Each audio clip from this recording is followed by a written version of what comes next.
This podcast is presented by Skies Magazine. If you're interested in the Canadian aviation industry, Skies is your go-to multimedia resource for the latest news, in-depth features, stunning photography, and insightful video coverage. Whether you're an aviation professional or enthusiast, Skies is dedicated to keeping you informed and bringing your passion for aviation to life.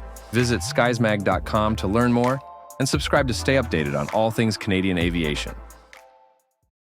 Hey everybody, it's your host Brian Morrison here with our standard RCAF Senior Officer pre-episode commentary. We live in a 24-hour news cycle and comments can be very quickly overtaken by events. So to put things in perspective, this interview was recorded in mid-March.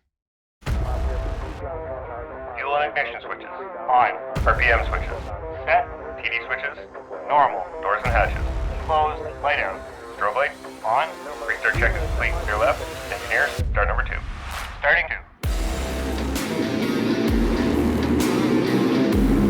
Wind 310, Pilot Project Podcast, clear takeoff, runway 31 left.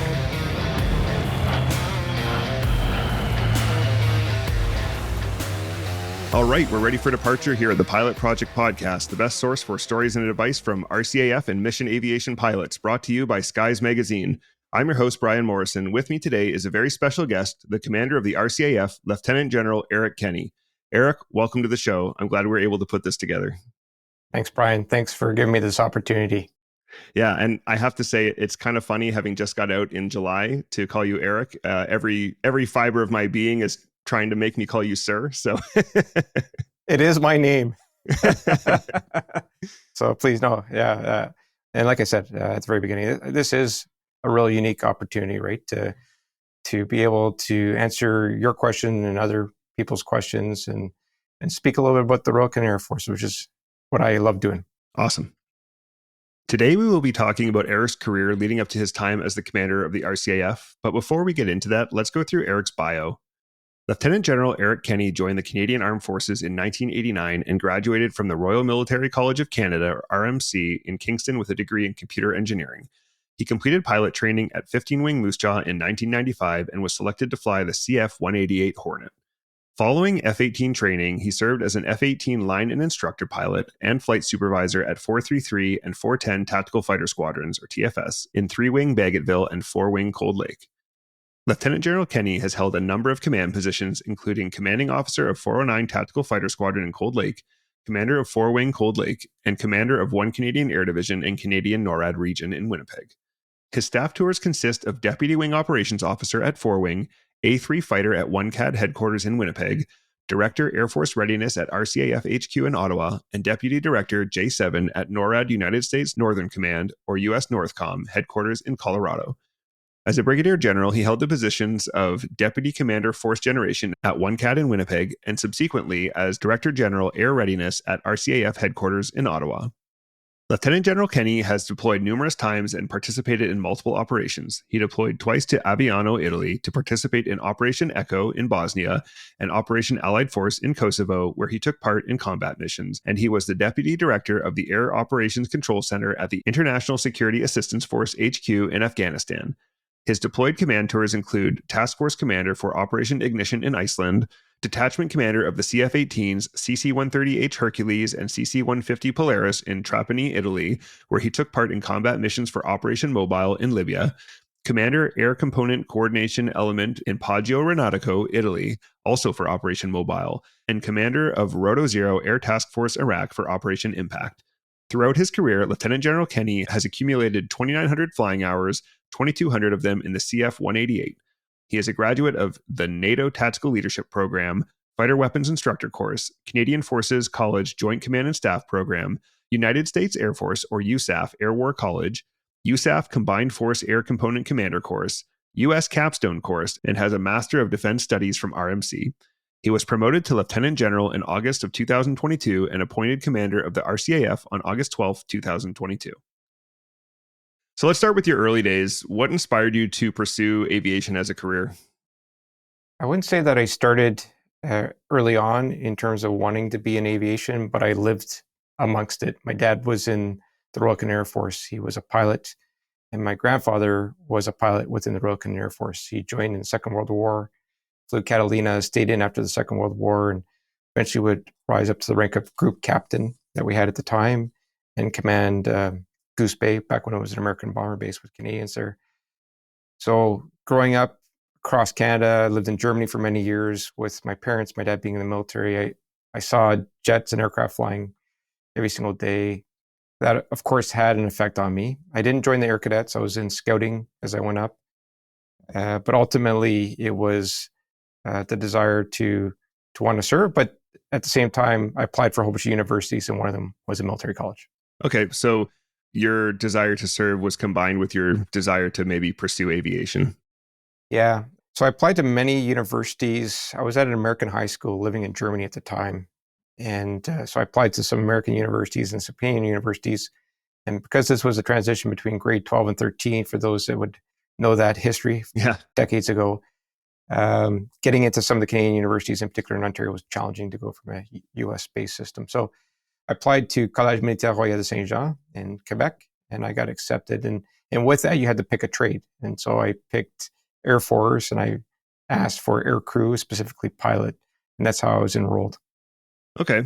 You started at the Collège Militaire Royal in Saint-Jean, but you graduated from RMC Kingston, right? Yeah. So I did a preparatory year at CMR in Saint-Jean, plus 2 more years. And then in my 3rd year, moved to RMC in Kingston to complete my engineering degree for the last 2 years. And you did, as you said, complete a degree in computer engineering. What made you choose this degree? So initially, I wanted to go into robotics. This is back when computers were kind of new. Internet was not a thing yet. For some of your viewers, they probably couldn't even comprehend that. But so this is where you had punch cards, going into computers. And robotics was really exciting for me. So I actually applied to many universities to go into a robotic or computer engineering field. And wanted to follow initially the hardware side of computer engineering, but ultimately software interested me quite a bit too. So all that to say is I wanted to get into computers, which was relatively new at the time, and then see how I can pursue that in an engineering sense. Okay. Did you find that your degree helped you in your future career path? Yeah, absolutely. Like I find, engineering is very process and logic-based type approach to either looking at problem sets. I love the fact that there's only one answer typically. And when you do, I enjoy math. Not everybody does. And so engineering was this kind of a logical place for me to go. I wasn't a big person to write essays. It wasn't my thing. So engineering seemed like the right field. And I was able to use that as I did my pilot training, because a lot of it is reasoning, calculations, things that are all done now by computers that we didn't have at the time. And so I was able to use that quite a bit, and just the thought process that goes behind looking at things as well. Yeah, that makes sense for sure. There's a lot of things that I would imagine like a background in science and math essentially would be pretty helpful for. Yeah. And now over time, I've learned how to write essays. I have learned how to do research papers. I think I'm a bit of I'm not a bit. I do a lot of reviewing of essays and papers. Of course. So I think I've gotten good at that. But definitely math, science was my strength. Okay. You must have done phase 1 then, right? Yeah. Well, I did, but in a different way. Okay. Can you explain that? Yeah. So we had the Musketeer at the time was the phase 1 trainer, and they're transitioning to Slingsby. I graduated from military college in 1994, and that's when they had shut down the Musketeer and Slingsby was not up yet. So what they did is my year only. They sent us to the Victoria Flying Club. We stayed at Royal Roads College for housing. Nice. And we did a month of flying at the Victoria Flying Club. A bit of a backstory. I initially went through aircrew selection and was not selected for pilot. Oh. I was selected for navigator. And what I did not do well on was a simulator. So I was told after that if you got your private license, that might help you reapply for pilot. So the following summer, I got my private license on a Cessna. And then I reapplied and I was accepted in my 3rd year to go pilot. Did aircrew selection, which was just a simulator, and I was selected for pilot. All that to say is, it was a bit of a path for me to get to pilot training. And when I arrived in Victoria, I already had my private license. So I did night flying, I did instrument flying. Nobody failed. Everybody passed the course. Awesome. It was actually a lot of fun. not what most people would see on a phase one. Yeah, that sounds like a pretty unique experience. So when you did get to Moose Jaw, what was your first impression of flight training in the RCAF? It was a bit of a shock, but a pleasant one. I lots of good friends that I did what we call phase one, flying in Victoria, and really good feel for the connection with the instructors at the time. They knew what they were doing. They made us feel welcomed. Ground school was a lot of learning because that's some of the stuff that we did not get in phase one. Mm-hmm. And then flying the Tutor so I flew the Tutor as my trainer aircraft, and it was such a fun aircraft to fly. We had so many of them at the time. The flight line was just packed with Tutors. Yeah, it was definitely a different era in Moose Jaw in terms of number of aircraft on the ramp, flying all at once. Like, it was a totally different operation in terms of scale. Much different than today, yes. Yeah. Did flying the CT-114 Tutor solidify your desire to fly jets? Yeah. So we did phase two and phase three, I guess, as we would call it now, on the Tutor. And I just really enjoyed flying it because it was a great aerobatic aircraft. It was okay for instruments. It wasn't the best aircraft for instruments. Yeah. But we did an advanced instrument flying trip where I recall I flew out to Chicago O'Hare International Airport in this tiny little Tutor. That was maybe not the best thing to do, but anyways, I did that and went to many different locations and really got to know how the aircraft performs in a way that I don't think we always get to know these days, just because it was such a relatively straightforward aircraft to fly. Yeah, that makes sense. I wonder, do you remember in those early days taking a young Chris McKenna, the current commander of 1CAD, on a few flights in the Tutor? So Chris talked to me about that. Chris and I have worked together for many years. So after I graduated from my pilot training, I was selected for F-18s, and I had to wait 2.5 years before my F-18 course. So when I finished, a lot of people were going to what we called hotel flight, is what it was called at the time, which was a place where pilots that are waiting training would continue to fly on the Tutor. There wasn't any room for me, so I got sent to Winnipeg from Moose Jaw at the Central Flying School, which had 4 Tutor aircraft to them. Only a couple pilots. Basically, I had my own plane. And I worked there for a year flying at Central Flying School, doing air shows around North America, doing formation flying.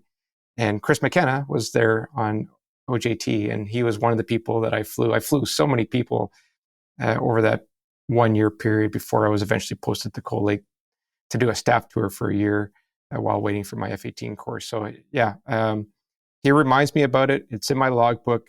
Whether I recall specifically that trip, not as much.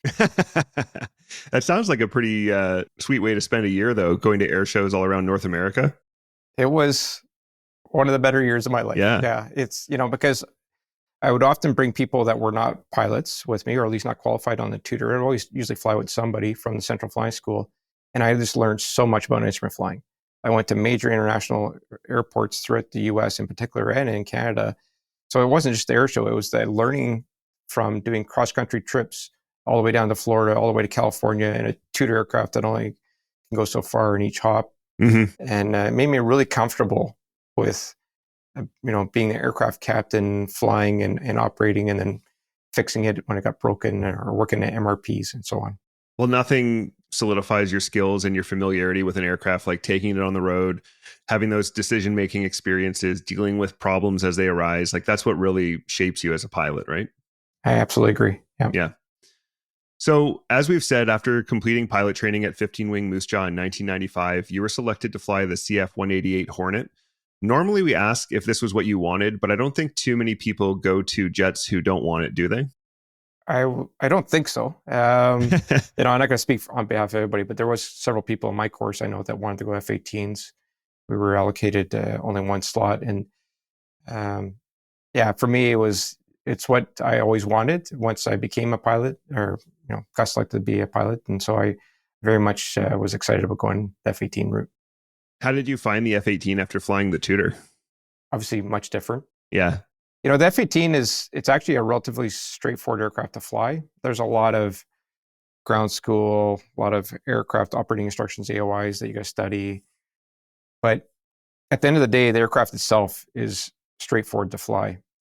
The hard part about the F-18 is the system integration and the cockpit management. So you have so much information available to you that you can easily get overwhelmed with that and forget to fly the aircraft. If you just look outside or through the heads-up display of the HUD, at the end of the day, you put the velocity vector where you want it to go. You got lots of power. You just got to make sure you don't overspeed your gear and things such as that, and try to avoid icing as much as possible. But yeah, it was so much fun to fly. I've never managed to get up for a ride in one, but they sound amazing. Like I've never heard a bad review of a flight in a Hornet. That's for sure. Yeah, well, for some it's not their thing, right? And if it's different if you're flying it compared to being in the back seat. Okay. If you have control over where you're turning or when you're pulling G, or you don't. Especially for motion sickness. I was going to say it must be like, especially in terms of if people tend to get airsick, then I can imagine that's true for sure. Yeah. I brought a few people up who I don't think we're going to go up again.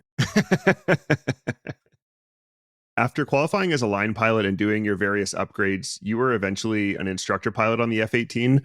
What did you learn instructing on Hornets that you still carry with you on the job today? Everybody learns differently.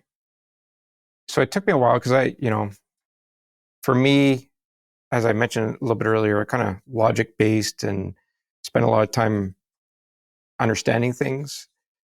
That's not the way everybody operates or learns. So I had to develop a way to recognize the skill sets and approaches of each individual and then try to tailor my instructing to match that. I wouldn't say that that's a strong suit of mine. Okay. Some are much more adept at it than I am.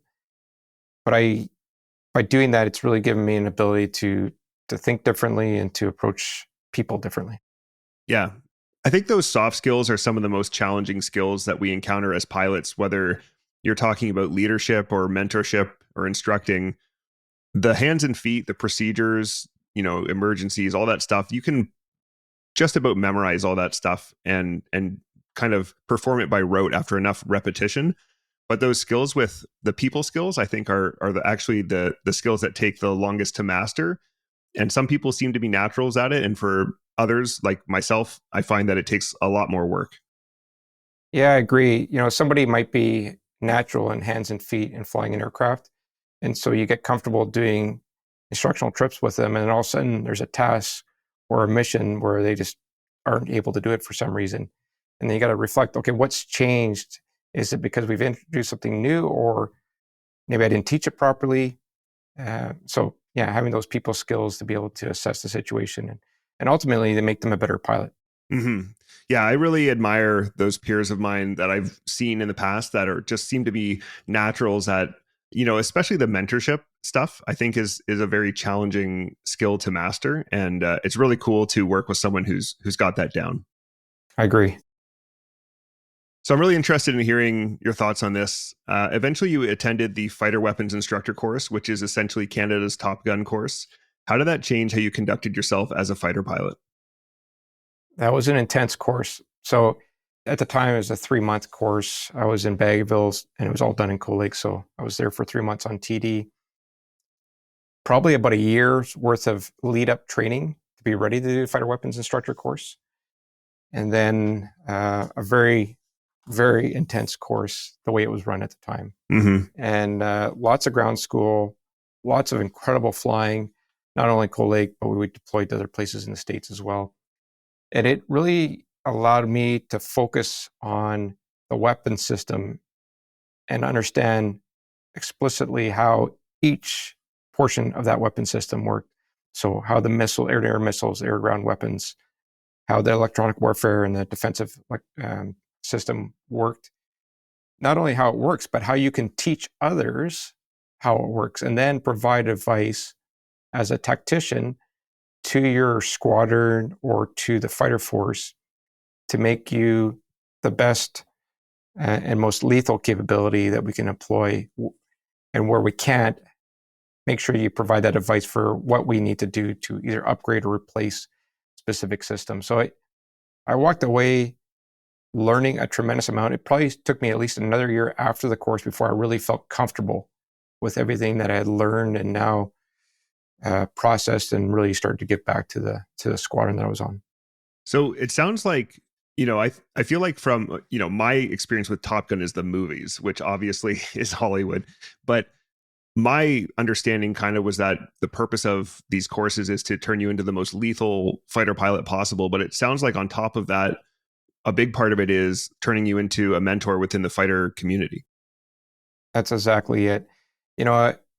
We actually had some course plans and lesson plans where we need to present an idea or a tactic, and then we would get critiqued on how well we presented it, whether it was a good tactic. Those are the type of skills that you don't always get. An ability to speak in a confident manner in front of a large or very intelligent group in terms of that specific topic, and come across as somebody with credibility. And it actually allowed me early in my career, when I did it, to better hone those skills as I move forward. Mm-hmm. Let's talk a little bit about your deployments. You've had quite a few.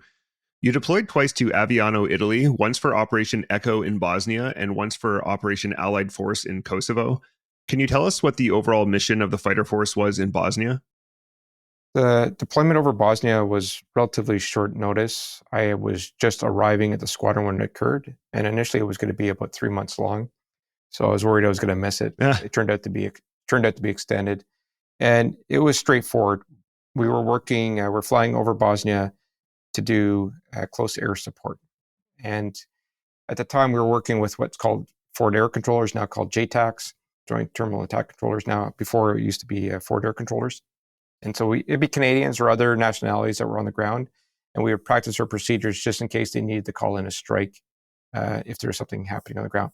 While I was there, it was quiet on the ground. So we weren't dropping weapons, but we were working every single time in a fairly tight piece of sky to do those tactics. And we had just recently introduced a new targeting pod, and we just recently introduced the joint guided bombs at the time, or the guided bomb units at the time, with laser guided bombs. So we were practicing the use of the new light, or the new pod, at the same time as the new weapons. Was that the sniper pod that they have on the F-18s now, or was it a precursor? It was actually the precursor. It's called the Nighthawk pod. Okay. Which was, in hindsight, was not that great. It was way better than we had before, which was just looking out visually. Yeah. But once we got the sniper pod, it was night and day in terms of the clarity and range. Yeah. Operations in Bosnia were renowned for putting Western forces into very difficult circumstances. What were your experiences with that in Bosnia? Much different, because we were in there. So I'm operating out of Aviano, Italy, just north of Venice. We take off, do our mission over Bosnia and fly back.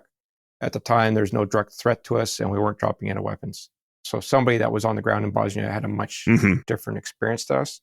And that was something else that I had learned in all my missions, is that the reality is you're often, for at least fighter operations, not staged out of the same location as where the hostilities are occurring. And so you need to make sure you're connected to the mission and what's going on the ground, because if you don't understand that, you're not going to be as effective. Yeah, I think it would be pretty easy to sanitize kind of your experiences and just confine it to take off, do the mission, land, that's it, with no real connection to what is going on outside the cockpit. Yeah, exactly. Yeah. What would you say was the greatest challenge you experienced while flying in Bosnia? I was brand new on squadron. I just got combat ready. There was a need to get more pilots over there, so I was fast-tracked through my training. So I went from just learning how to fly the F-18, getting on squadron, quickly doing a combat ready upgrade to be a wingman, to now flying over Bosnia in a completely new country, flying out of a different country. So just the domestics of takeoff, traveling, refueling, working with the forward air controller was a little bit overwhelming at the beginning. No kidding. So you need to do it multiple times. After you do it a couple times, now you're comfortable with just getting there and back, and then you can really focus on making sure you can do the mission set when you're over there. So I believe the mission in Kosovo was far more kinetic and involved combat. Can you tell us what your mission there was? One of the reasons that we were extended for the Bosnia mission is because we were watching very closely what was happening at Kosovo. I came back end of February, or mid-February, from Op Echo in Bosnia. And when I got back, I was asked if I can be put on a 12-hour notice to fly back if something was going to happen in Kosovo. And I said, absolutely, I'm ready to go if you need me. And a couple of weeks later, I was called up and on a flight within 12 hours and flying back. And a couple of days later, the Kosovo conflict kicked off. That one was Serbia attacking Kosovo and really doing heinous and horrific things to the citizens there. And NATO came in and was my first combat experience. And when I mean combat, it was combat. Mm-hmm. The very first mission. So on the very first night, we thought it was going to last 3 nights, maybe 2 nights. It obviously went much longer. I think it was 79 days total. The very first night, I was put on ground alert for close air support. So myself and another individual were sleeping by our jets, loaded, ready to go. We never got a call. Thank goodness, because I didn't sleep that whole night. I was wide awake watching what was going on. But the very first Canadian force ship that went up watched a Dutch F-16 shoot down Serbian MiG-29. Really? Surface air missiles being fired at us, AAA being fired at us. When I did several of my missions, which most of them were at nighttime, and I didn't have a lot of night experience. The AAA, you see it in the movies, holy smokes, when you're flying, even if you're at 24,000 feet and the AAA only goes to 18,000 feet, I could tell you, and we didn't have goggles back then, just to be clear, we didn't have night vision goggles.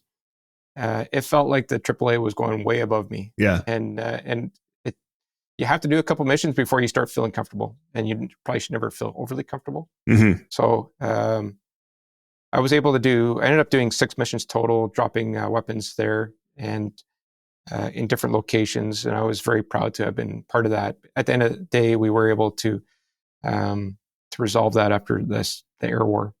Mm.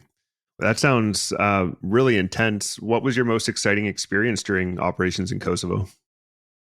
Flying night with very little training, trying to do a 4-ship formation using lights that are turned down without night vision goggles, using your radar where you could. Super challenging. The one I would call the best is, besides the AAA that I saw, was we were flying as a 4-ship. I was number 2. We had just passed our target, and as we're going past it, number 3, who was a couple miles behind us, called an SA-5 missile, which exploded in between us. Wow. Just above us. They were shooting, they weren't radar guided at the time, they were shooting optically. Oh. So you can imagine the heart's pumping, and that's a pretty good shot optically. there was a lot of aircraft flying. We tended to follow kind of the same route because we wanted to make it as simple as possible so we didn't run into each other in the air. And many of us were relatively new to this, what we called medium altitude operations. My first part of my training had all been done low level. So going medium altitude with laser guided bombs was all new to us at the time. Yeah. And I wonder, there's probably listeners who are saying, well, why did they take the same route every time? But it's about, I would imagine, mitigating risk, right? And the higher risk with a bunch of lesser experienced pilots was potentially running into issues from making things overly complicated, I would think, versus the risk of surface to air fire. Yeah. So we would have packages of 100 aircraft, a mix of airborne early warning, tankers, fighters, EW, wow, to do suppression. And we would do a lot of that coordination right in Aviano. I would sit there with the mission commander. We would plan the whole package out. You take off out of Aviano, fly down the Adriatic. I would air to refuel off an Italian Boeing 707 or American KC-10, or you pick the country, we would tank off of it. We'd go all the way down and then go feet dry south of Kosovo and move in. The total flight time was typically about 5 hours. Oh, wow. And if you did a longer mission, some people did 8-hour missions. That's a long time in a fighter. It's a long time. Fly in, hit, and for about an hour of that, it's super exciting and nerve-wracking. And the rest of the time is just transit. Oh, man. The other nerve-wracking part is air refueling, especially when there's thunderstorms around. So, yeah, the complexity, hopefully not lost on people, is to coordinate that many aircraft, make sure that you're suppressing because they had an active integrated air missile defense system. So suppressing their IAD system while you're going in with the bombers, while at the same time you have air-to-air activity going on with their MiG-29s and other aircraft, which eventually went away once we suppressed them. And doing that in a often without it's deconfliction in altitude and time was driving a lot of it. Now, there's a lot more to that than I was pretty young when that happened. I remember seeing it in the papers. Honestly, I think I was was it 98?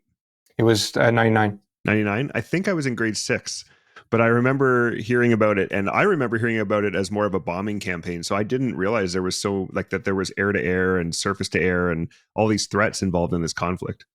Yeah, I mean, there was some fighters were shot down, in particular U.S. fighters that were shot down. You might recall a Nighthawk F-117 fighter got shot down, and then some F-16s as well got shot down with combat search and rescue. So we had combat search and rescue, CSAR available, ready to go in and pick up pilots. Wow. We did not lose any Canadian aircraft or air crew in that conflict, but it was pretty intense. As it went on, it became less so because we were able to suppress eventually their defenses, air to air and air to ground. Okay. But in the early stages of that conflict, it was quite intense. Wow. What did you learn by operating in this combat environment that later informed the way you led pilots into combat operations? Everybody reacts differently. Your training is effective to be able to do the missions, but at the same time, you need to experience it probably a few times before you can really become able to be truly effective. So when we used to do exercise Maple Flag in Cold Lake, and we would fly the first 10 missions of combat replicated over the 2-week exercise, doing things such as that are critical to being successful on day one. Otherwise, you have a whole bunch of people that have never seen it, who training will work, but they're not going to be as effective. If you've never seen AAA, you've never been shot at by a surface-to-air missile, doesn't matter how many times you've done it in the sim, or you've replicated it by somebody calling it out, it's just not the same. So you actually need to see it to be the most effective. Well, and I can only speak from my experience flying in Op Impact over Iraq, but even just knowing that there is some level of threat for real is a totally different experience than training and seeing the threat ranges on your display, but it's all for training. Like, it's totally different when you see the first time you see that a targeting radar is picking you up.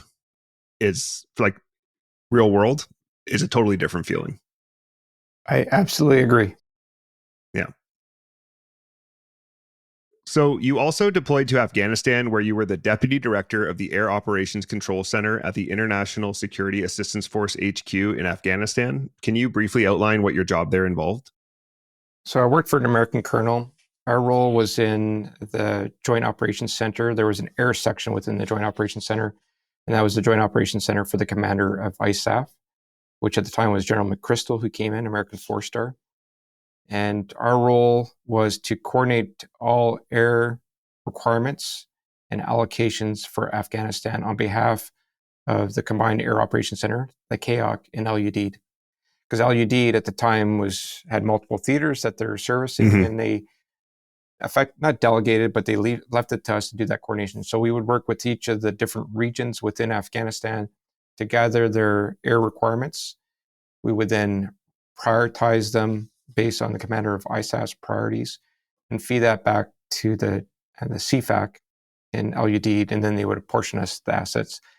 Of course, you never got everything you needed, so then we make sure that appropriate support. One of the other things I did was I was the air briefer every single day. So every day that the commander of ISAF was there to get his morning brief, I would be the one that briefs him on all the air activities, the strikes that occurred during the day.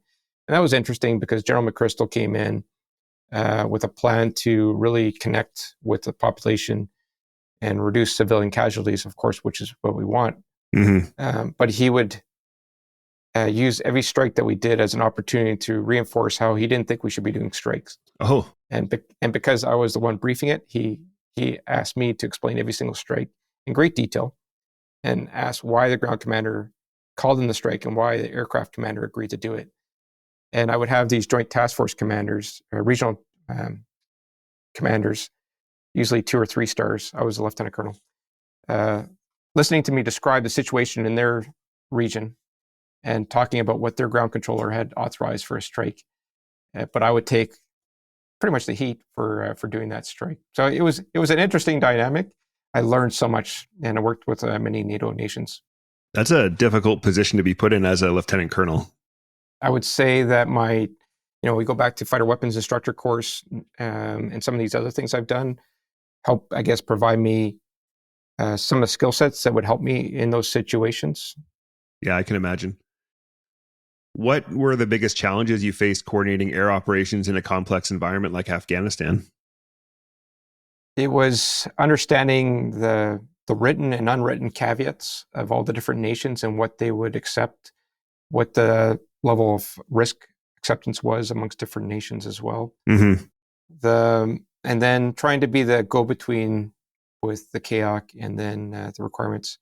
One of the biggest moments, I would say, was during one of their elections, which happened to occur when I was there. And we would have about 20 troops and contacts per day. Okay. We call them ticks that would occur. And so typically those are what I would brief the commander of ISAF on the next day, whereby normally we would drop weapons to support the troops in contact.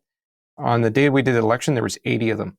Wow. And I was getting called from all over Afghanistan, from many Afghan National Guard or Army personnel directly, not through their regions, saying, I'm under attack at this spot, you need to call aircraft in right now. And we were able to do that using what was called the US ASOC at the time.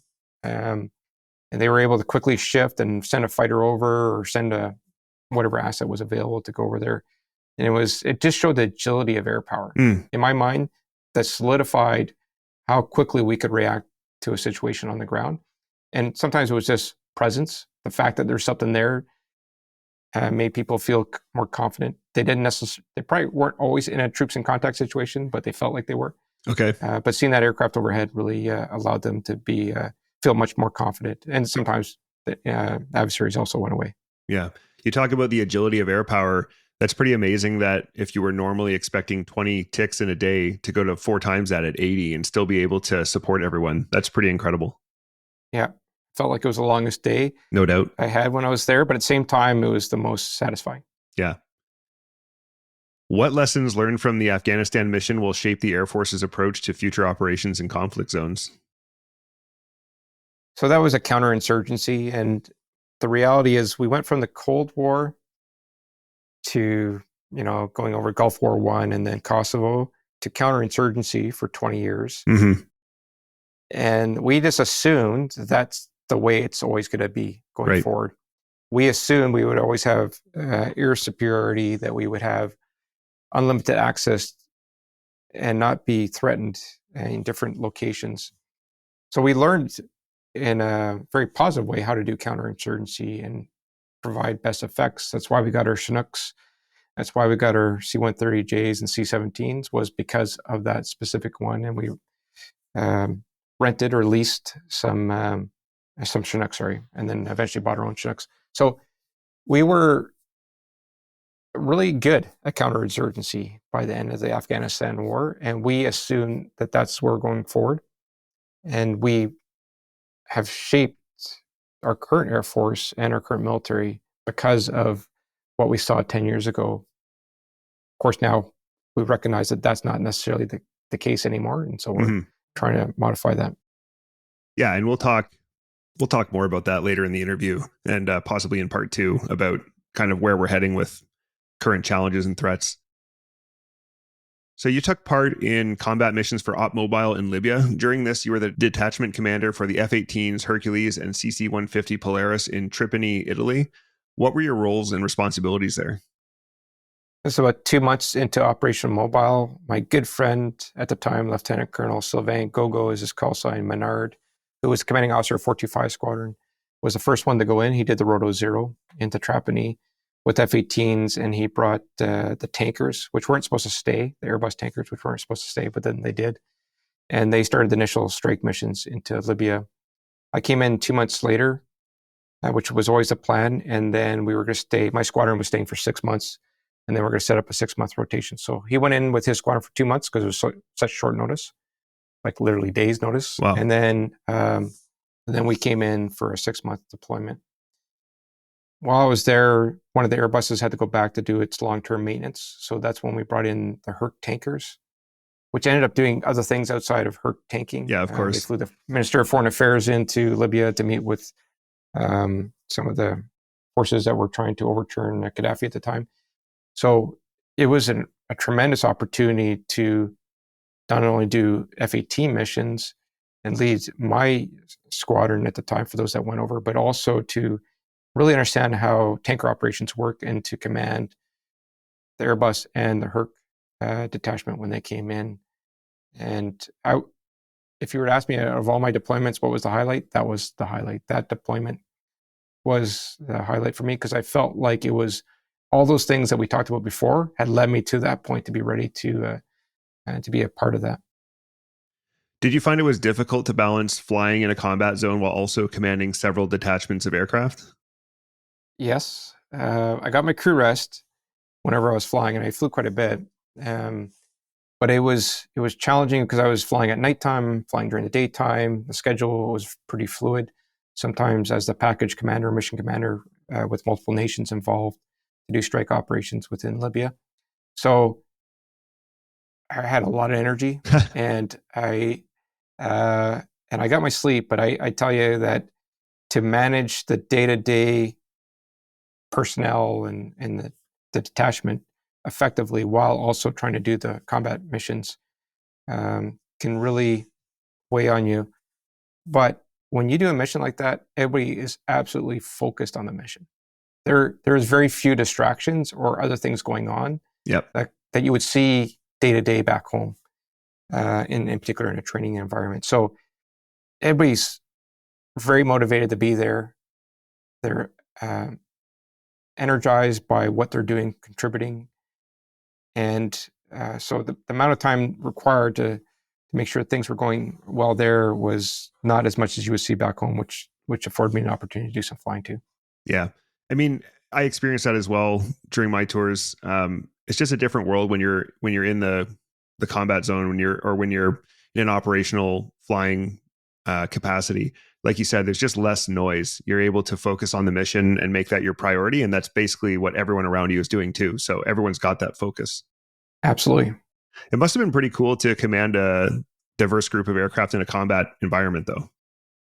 It was. And in many cases, we would take off and then use our tankers, so you would take off out of, so Trapani is in Sicily, western portion of Sicily. You take off, you would tank just north of Libya, often with our Herc tanker or our bus tanker, but sometimes other tankers, either from the RAF or from the US, etc.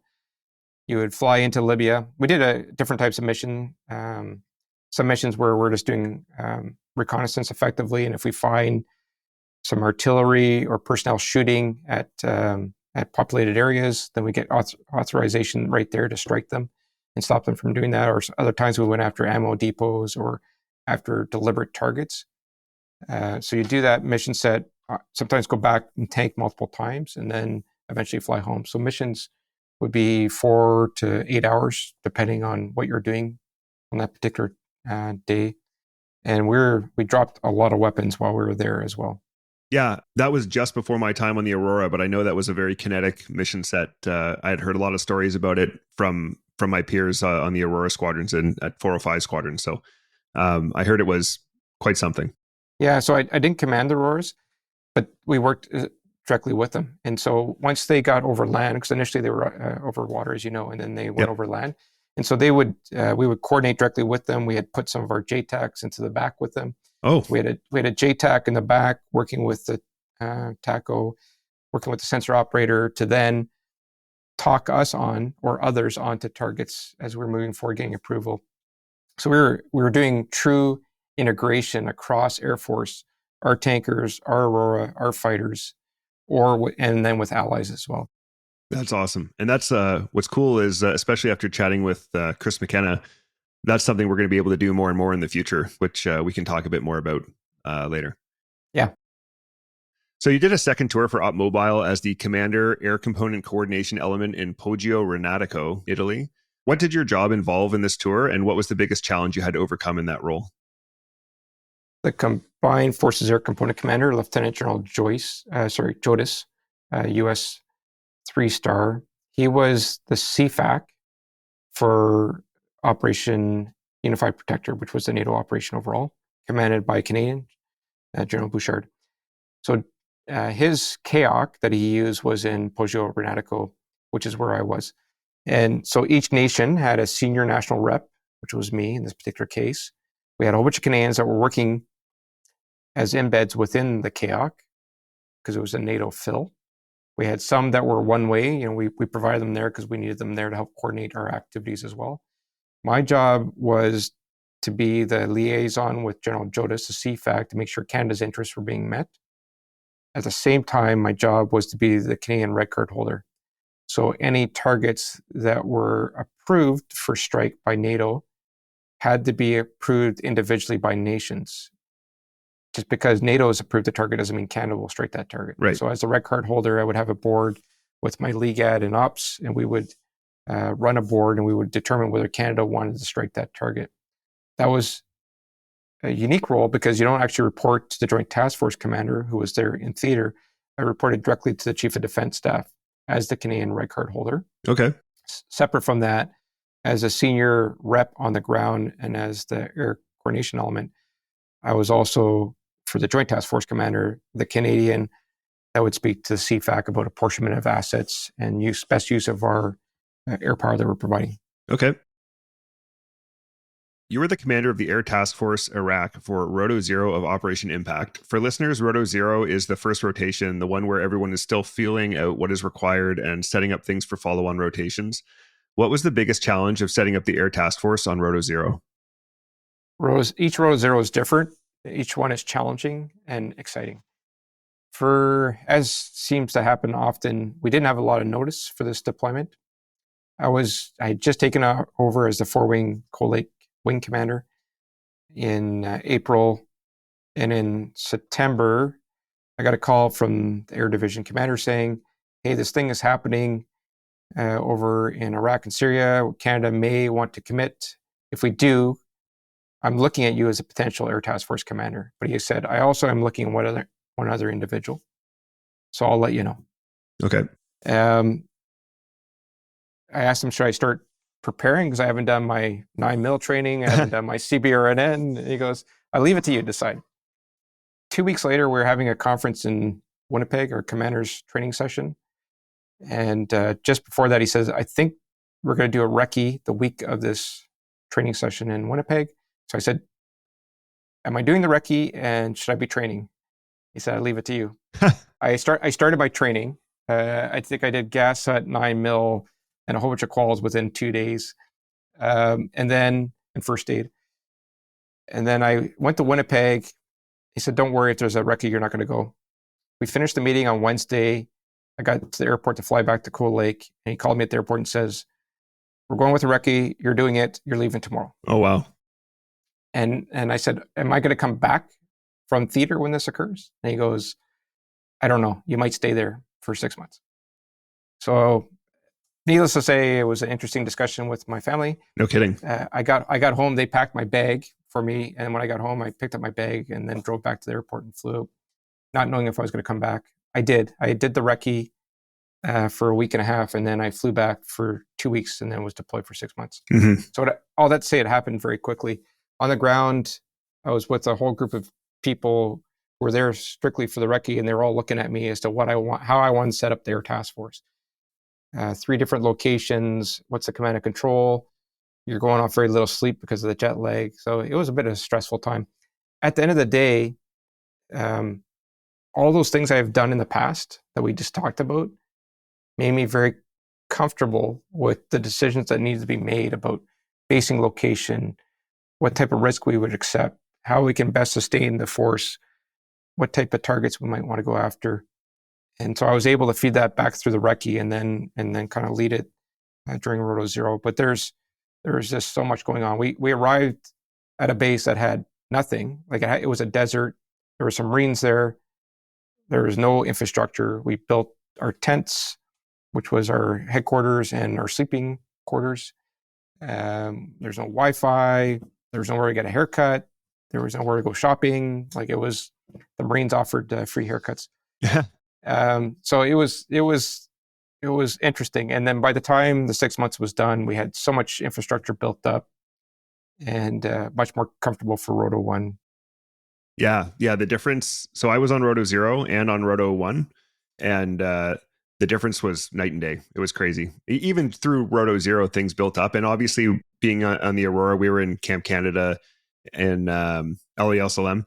So it was different from where you guys were at. Like there was a previously existing camp, but the rate at which Canada was able to build and develop a fully functioning camp was amazing. Yeah, and it was me that made the decision to make sure we prioritized Aurora over the F-18s, because when I asked, I said, okay, what is it going to take to get an Aurora capability? I was told one C-17. And I asked, what will it take to get an F-18 initial capability? It would be 5 C-17s. Oh, wow. I said, okay, well, C-17 chalk number 1 will be the Aurora. And then after that, we'll do the F-18 so that we have an initial capability. You would have been there with Lieutenant Colonel, he was still Lieutenant Colonel at the time, Brendan Cook. Yep. And just watching the DMSC and how you quickly move forward. LEL Slim was a bit more built up. I think we kicked some people out as well in some of the accommodations that they had at Camp Canada there to, at least for the air crew and things like that. But yeah, much more established than what we had in El Jabra, as you would recall. Yeah, we felt quite fortunate. We didn't know what to expect. It was also a very quick deployment from notice to move for us, and we weren't really sure what to expect when we got there. I was imagining tents in the desert, basically. We had hard shelters, portables, and they were air conditioned. And I think we had some Wi-Fi pretty quickly, telephones, computers to call home. So it was quite good.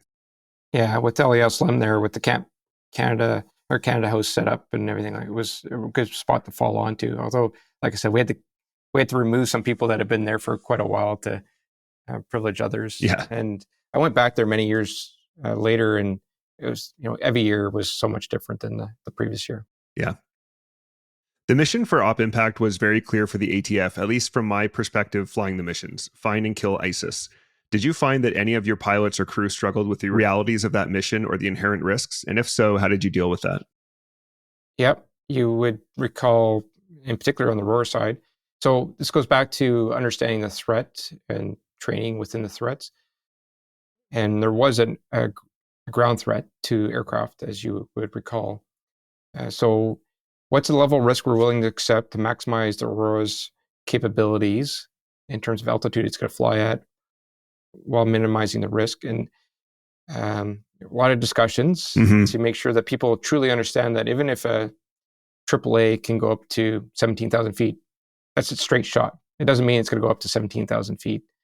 And it has to be really, really lucky to get there. So it doesn't automatically mean you default to 18,000 feet and higher, as an example. So lots of discussions based on many years of training and experience to try to educate and make sure people are comfortable with the tactics that we put in place, the mission acceptance and launch authorities that we put in place to maximize the capabilities that we had available to us.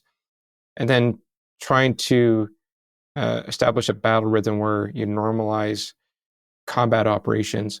There is absolutely people that were affected by it. I was affected by it. I think it would be abnormal if people were not affected by doing combat operations. But how you internalize that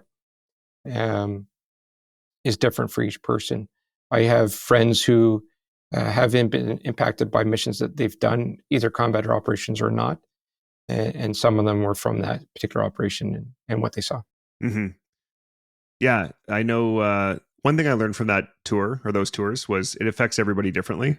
And it's really an individual experience. Even though you're going through it together, people react differently, and it's just sort of an inherent thing. And you have to see how it shakes out over time. And sometimes you don't know how it affected you until years later. And then you got to deal with that. Yeah. For me, it was all my other deployments. I came back and I think I was back to work right away, after your post-deployment leave, and not necessarily thinking much about it. That one affected me more. I watched every strike mission as my role as the commander.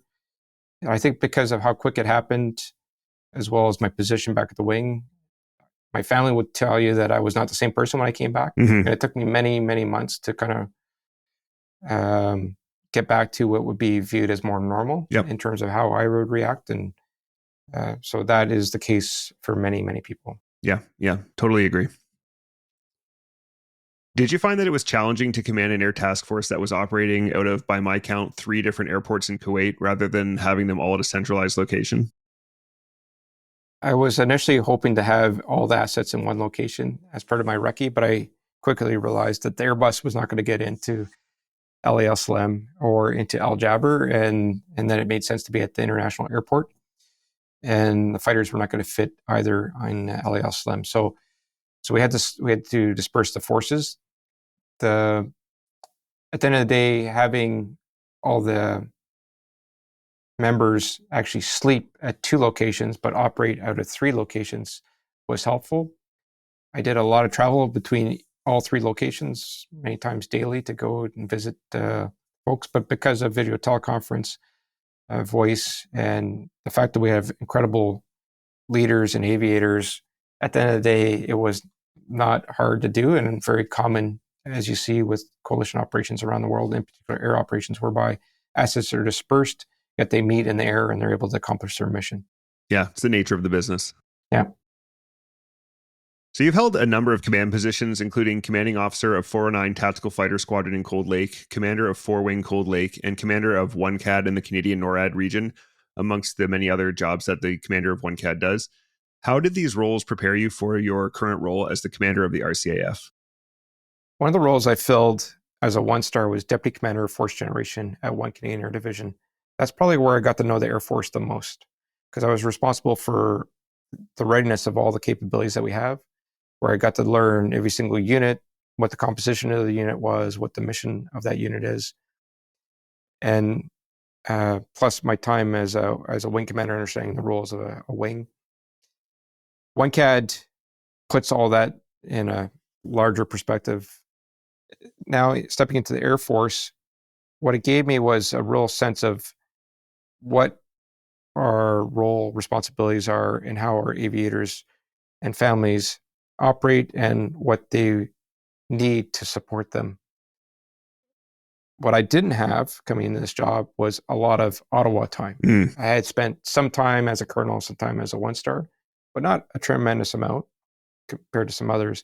So I had a real sense of the Air Force and how it operates and what it requires. I didn't know a lot about space, and I've learned a lot about space in the last 3 years. And then I've since learned all about force development projects, how things work in Ottawa, that if you can put all those together in a person, that's kind of the ideal. But fundamental would be a really good understanding of what the Air Force needs. Yeah, I can imagine that after spending pretty much your entire career within the Air Force, it would be a whole different animal to approach the workings of Ottawa and basically the forces as a whole, and not just the Air Force in a stovepipe. There's some skill sets that can only be learned here, yes. So you have accumulated 2,900 flying hours, 2,200 of them in the F-18. What is the value of having so much experience as a pilot when it comes to leading the RCAF? So I think it's experience in multiple different environments, whether it's on operations, at home, base or wing commander, staff and expectations of staff, and then understanding of how Ottawa works and how other organizations work. So I say all that with, one, you don't need to be a pilot to be the commander of the Air Force. Mm-hmm. What you do need to have is a good understanding of what the Air Force needs and how it operates, so that you can explain that and then advocate for the future requirements for air and space forces. Do you think we'll see more non-pilots commanding the Air Force as time goes on? There's been several already, and I don't see that trend changing. It's about having the right individual with the right skill sets, irrespective of what trade that they occupy. And, just as a reminder, when you become a general officer, you no longer have it. Your trade is now a general officer. Right. So it's having, and so each one will bring different skill sets that will make them likely better in certain areas over others. But I know we have quality individuals that are outside of just the pilot trade for sure, Mm-hmm. who can easily command the Air Force.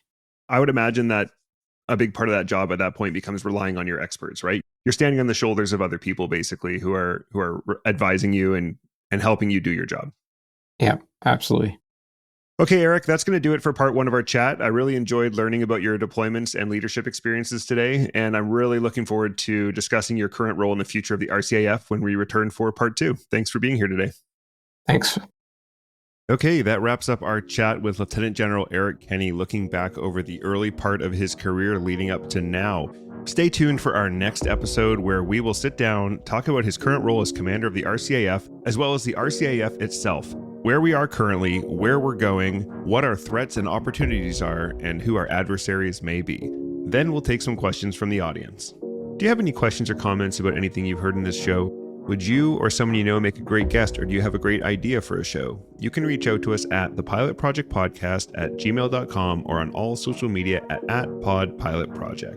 And be sure to check out that social media for lots of great videos of our RCAF aircraft. As always, we'd like to thank you for tuning in and ask for your help with the big 3. That's like and follow us on social media, share with your friends, and follow and rate us 5 stars wherever you get your podcasts. That's all for now. Thanks for listening. Keep the blue side up. See ya! Engineer, shut down all 4. Shutting down all 4 engines.